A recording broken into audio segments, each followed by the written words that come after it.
It's bizarre, but it's true that Aafia Siddiqui would be 1,000 times better off in Guantanamo Bay. I mean, first, at the moment, the treatment of prisoners in Guantanamo is not nearly as bad as the treatment of prisoners in FMC Carswell. When she was in Bagram Air Force Base in 2003 to 2008, being tortured by my government, the United States, for which I can only express my horror, rape was used as a method of interrogation to break the prisoners, and it was used on Aafia several times. Pakistan should have swapped Aafia for Raymond Davis back then. They were just too weak to do that. Now we have Shakil Afridi.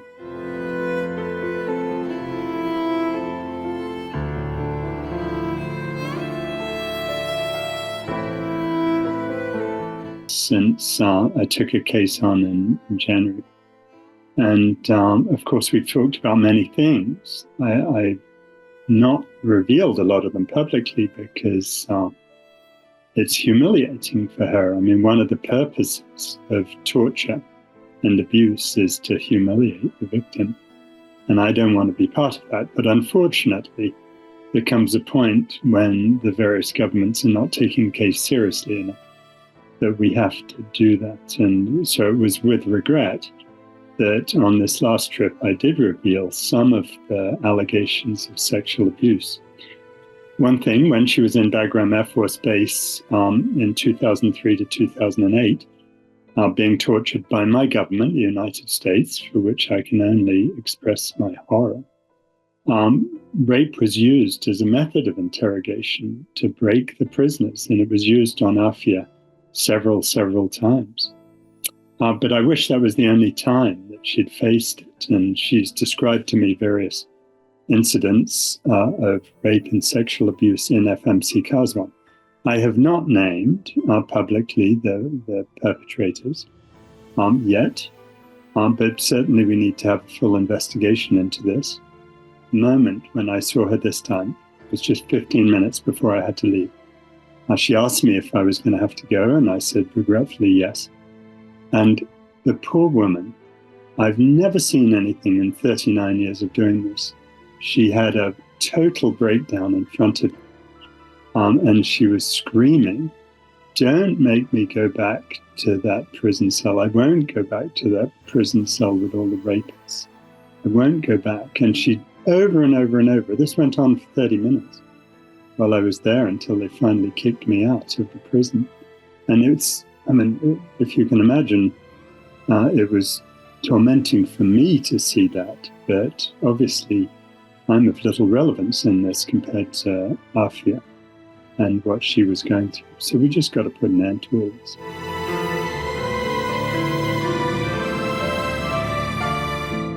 I've visited many and probably most of the death rows in America and many of the harsh prisons. I've spent 42 visits in Guantanamo Bay. But I'd never been to FMC Carswell before I took on Aafia's case. Honestly, I'm aghast at the treatment of prisoners there. There are 10,250 female prisoners in the federal prison system in America. There are 8 of those prisoners in the admin seg section of FMC Carswell, which is the harshest treatment of any female prisoner in American federal custody. Aafia Siddiqui, the deeply traumatized, tortured Pakistani citizen, who really, honestly, I've investigated it and is no more guilty of a criminal offense than I am. She has been treated more harshly, formally, than any other female prisoner in American female custody. She's been in admin seg the entire time since she was convicted in 2010. That's now 13 years or more, which is more than any other prisoner in America. And she's been in isolation a lot of the time, despite a notation in her records that even after a year, isolation was causing her immense psychological harm. All through this, there's been an epidemic of sexual abuse and rape in FMC Carswell. I think it's now 13 members of the staff have been convicted, not just alleged, but criminally convicted of sexual abuse and rape in Carswell. I don't know why the place hasn't been closed down, but at the very least, Aafia Siddiqui should be moved out of there forthwith and put in a place where she can get treatment for her trauma, for her post-traumatic stress disorder, and not be in, rape central.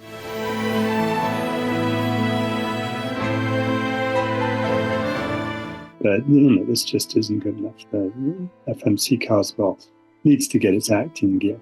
I was in Fort Worth the whole time when Dr. Fawzia was there. Regretfully, I wasn't on the flight with her coming into Houston, and I will be next time because she went through 4 hours of mistreatment by the US, letting her into this country where they just made us sit in a room for 4 hours for no reason at all. And we can't be having that, and the Pakistan government has to make it very clear that this can't happen. When I met up with her in Fort Worth, certainly I accompanied her to the prison.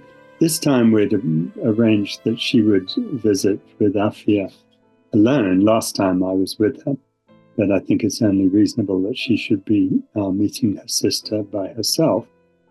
So I dropped her off and I waited around until I was assured that she was back visiting. But then it turned out she wasn't.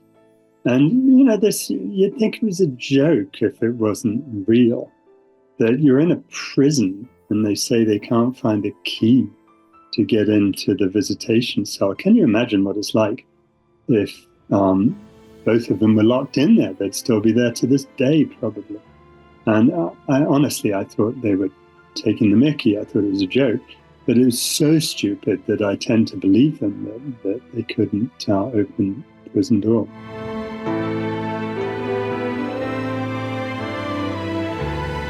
When it comes down to the children of Aafia, this is a very sensitive issue. They don't need visas, obviously, because they're American citizens. But I'm not going to be the one that forces them to go see their mother. They have been traumatized in ways that are hard to imagine. Anyone out there who has children, or even if you don't have children, obviously, will fully understand how awful it is that when Aafia was abducted originally, the people doing the abduction dropped her youngest child, 6-month-old, on his head, Suleiman, and apparently killed him. But as I've talked to Aafia, she's not certain whether he's alive or dead. And it's so much more traumatic to have no certainty at all and not to be able to really work through it.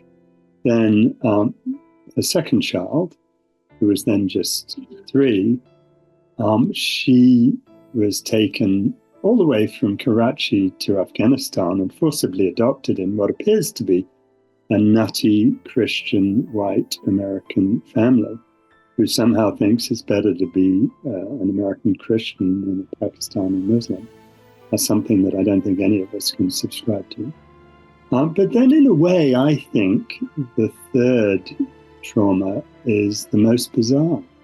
Because here we have the third child, 6 years old at the time, an American citizen taken by the United States to Afghanistan and put in a prison in Afghanistan and told that henceforth his name's Ali. Now, so all of this has had obviously a big impact on the kids who are the victims. And I'm not to be the one who forces them to do anything against their will because they've been through enough, which makes it worse than any of the other over 100 people I've represented in this so-called war on terror, because there's no other person in the whole history of it who first as a woman treated in a way that was worse in many ways than the men. Not the men weren't raped, but second, who lost her children in this shocking way. And it's just a miracle to me that Aafia still has anything together, because I think for most parents that would be just too much.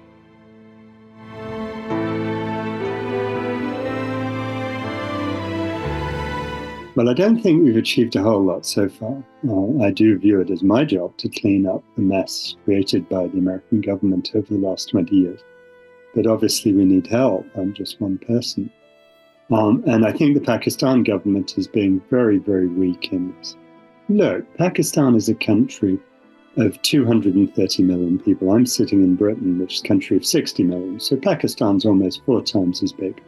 It's a country with great influence in various parts of the world. The Army Chief of Staff has been in Washington just this week. Perfect opportunity to negotiate a resolution of the case. The Pakistan government, I saw the interview with the caretaker prime minister. I'm afraid I can only describe that as pathetically weak. If you're a government and you look on the inside front cover of your Pakistan passport at the government's duty and demands that Pakistan citizens should be treated with respect and have their rights respected, Pakistan government has done very little. And there are some obvious solutions. And I just want to make clear, I'm a little bit worried that other things are going on here. I don't know for sure. But I've been proposing for a long time that Dr. Shakil Afridi should be swapped for Aafia Siddiqui. Joe Biden wants Shakil Afridi because he was the guy who notoriously was involved in the fake vaccination campaign that was designed apparently to identify bin Laden so that the US could kill him. And President Biden, you will remember, was front and center in the Obama administration who were bragging about this assassination. So it'd obviously be a feather in his cap to get Shakil Afridi back to America before the upcoming election. So that's a big deal for the United States, and it's something that gives Pakistan a big card to play. I've been trying to do my part on the other side to make it clear that America would be getting more than Pakistan. Because, the Americans said when Raymond Davis killed 3 people in Pakistan that his case was different from Aafia Siddiqui's. Damn right it was. Aafia didn't kill anyone and she was shot twice.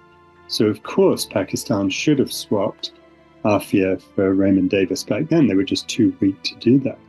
Now we have Shakil Afridi. I'm a little nervous given the recent ruling in the KPK High Court that is allowing Shakil Afridi's family to travel, that there's something else going on and that the government and the military are negotiating for some other benefit from Pakistan, not Aafia Siddiqui. I hope I'm wrong on that, because if Shakil Afridi is released the same way that Raymond Davis was, without that getting Aafia's freedom, that will be another immense failure on the part of the Pakistan government. Thank you for watching the full video. आप में से बहुत से ऐसे लोग हैं जिन्होंने शायद हमारा YouTube चैनल सब्सक्राइब नहीं किया.